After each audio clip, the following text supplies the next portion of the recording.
video games. What is up? How we doing, everybody? I'm tiny, but I'm gonna be big. How we doing today? And man, is my review of the latest episode of Xmen 97. And I'm just gonna say the show, it don't miss. It don't miss. Every episode has been a non-stop banger, and today's episode could be the very best one, to be honest. Like this one, I mean, like we with the show, it's just like, oh man, this was the best episode. This was the best episode.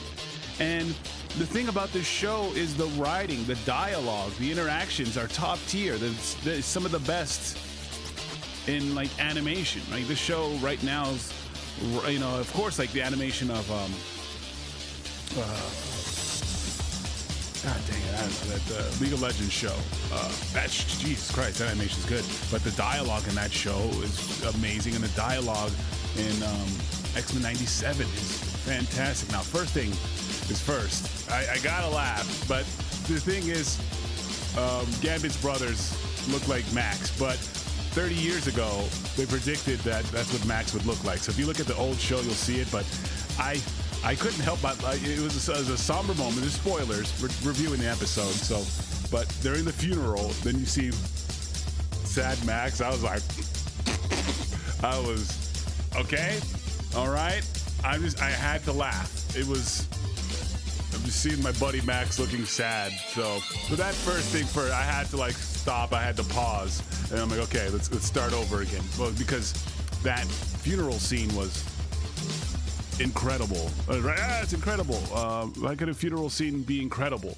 But the eulogy for Gambit was, dude, Nightcrawler's eulogy was amazing. And I'm like, bro, am I really gonna start crying? Am I really gonna start crying? And like that whole scene, the eulogy, you know, with Jubilee talking about Rogue, and then Wolverine's like, grief is a lonely war. And I'm like, damn, Logan, okay.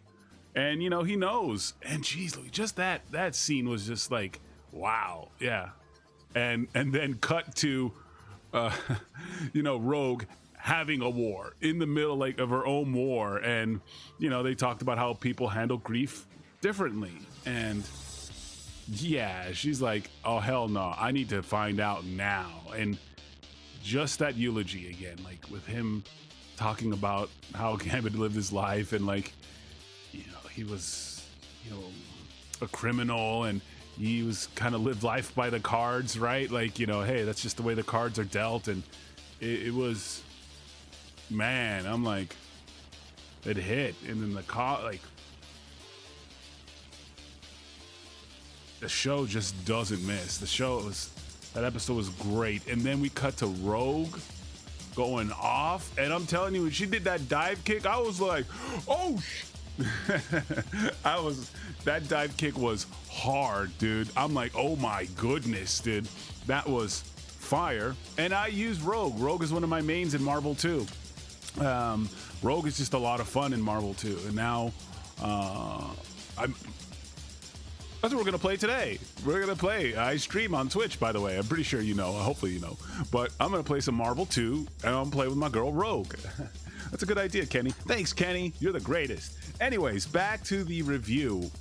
Phenomenal. Thank you guys for watching these. I appreciate you guys watching these reviews. And if you guys like these reviews and want to see more, please give me a like and thumbs up. It helps so much.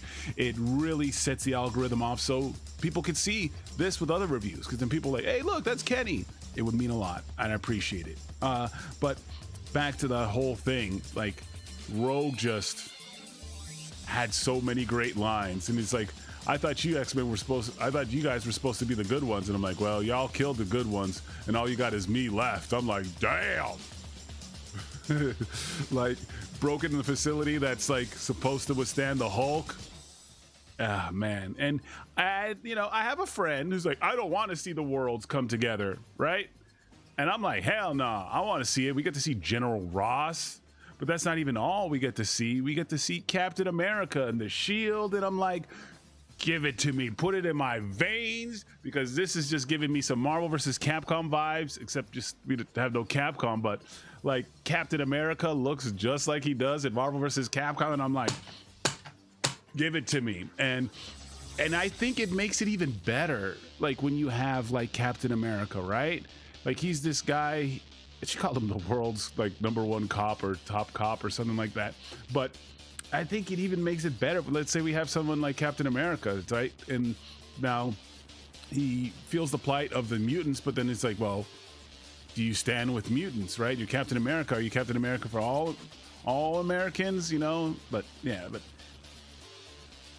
show was fire. And that's something that I think, you know, going off on a tangent, but that's something I think that's going to happen in the MCU, the future MCU, the future MCU after this phase, after the Kang Wars or the Dynasty or whatever the thing is, it's going to be resets the entire universe. So you're going to get movies like that. You're going to get Xmen and Captain America showing up, and it's going to be a big thing. And it's like, hey, well, we've been doing these movies for so long. How can we change them up? Well, this new universe we have where we own all the comic books, we're going to do stuff like that. But that's just one of my rants. But we're gonna go talk again about the show. Just so many memorable lines in this. The dialogue is top tier. You get to see Cyclops and Jean kind of start to heal. She kind of understands, and I'm just like, damn, man, that's just human nature. It's human to grow and to understand. And like, you see Cyclops crying, and you see Jean, like she gets it now, and like I'm like, fuck, man, I'm like, feels right. And I think that's what the show does so well. It covers the humanity of the mutants that we all feel, right? But like these characters that we know and love for doing cool like super moves and stuff, but it just humanizes them, and you attach yourself more to these characters, like in other movies and shows, like where you have these characters and you know barely know who they are, and you could give two shits if they die. But like with this, you're invested in these characters, and the show just knocks it out of the park. It's the best stuff that Marvel's putting out.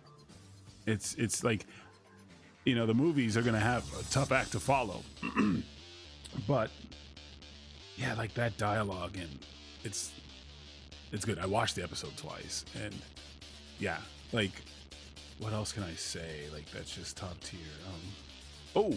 The Jubilee scene with Sunspot, I believe his name is, like where he came out to his mother, and the mom's like, yeah, I know, and I'm like, that was beautiful, and that's also a metaphor for,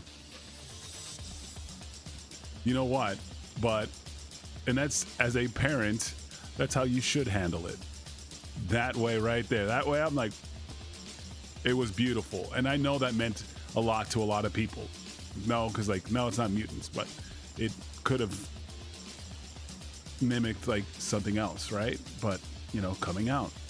And that was just done beautifully. That was just like, damn, you love to see it, right? Because you get the opposite. You're like, oh, you know. And the mom was fucking, Sunspot's mom was, she was on point. And my God, the dialogue between the president and Cyclops, it shows so real. It's not this, you know, fake, even though it's fantasy, but like the show is real. The interaction with the mom, she's like, look, I love you. We knew this is your secret to tell. I'm like, damn. That's mom, you know, mom, she knows what's up. And, but she knows, she's like, look, you just have to keep it secret. This is the way the world reacts. But the mom was like, hey, maybe we can get you a disguise. Maybe we can get you a cool ass, you know, suit so people don't know. The mom is like, she gets it. Mom is hidden. And then the dialogue between the, like, you know, the president, and he's just like, look, bro, I'm being real. And he's like, well, do you care about the polls or do you care about the toll, right? There was like some bars, and it's just like, they were both making sense. They were both making sense. And like, that's why the show is so great, because there's no black and white. There's grays in life. that's why I loved Andor so much, because there's gray. There's not just black and white. I'm good guys and I'm bad guys. You know, Andor blurred that line. This show kind of blurs the line too. He's like, look, I just have to do what I can, because if it's not me, if I'm not in this presidency and it's some guy who hates you, imagine what that's going to be like. And this president was just like, you know, it's like, you got to put some respect on it. I'm like, damn, you know what? He kind of right. It was fantastic, man. Exceptional. What a, like, you know, and then, man, like, and then we get Cable, and I'm telling you this, they were fighting that crazy Sentinel, and you know, they throw the electric, you know, the electric grenade comes in and electrify. I'm like, I did that from the movie, and I'm like, that's Cable, bro. Cable's back. I've done that move. I used a lot of Cable in my life. I'm blurry because I was moving around camera. Well, the rest of the video can be a little blurry. It's fine. But I was like, I know that move. And yeah, man, like, you know, even the fight scene against, you know, the Prime Sentinel, and I'm like, sheesh, man. And the way the X-Men come together as a family when they find Rogue, and Rogue is like distraught, and she finally comes to terms with the passing, and Nightcrawler is the freaking man. Nightcrawler is the ultimate wingman, the ultimate friend that you want in your life, who can, like, camera, will you focus? Whatever. He's the ultimate wingman. That's the homie you want, and it's just like, yeah, like his dialogue scenes, like when Rogue is just lost and crying, and all the X-Men are there, and they're a family, and I'm like, damn, you know what I'm saying? Look at it, baby. Look at his shirt. Look at his shirt. The show is hidden, and yeah, it's just pointing to a big, you know, ending. But anyways, the show's 11 out of 10.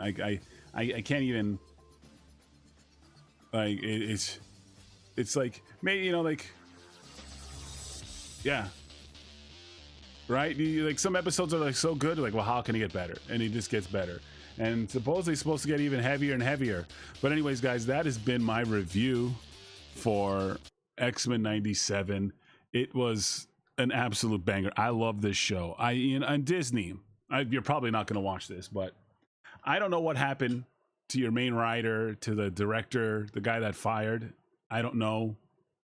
I'm hoping it was not that serious, but like, if it was something bad, then yeah, but like, we got to get this guy back. But we don't know, man. They just kind of let him go.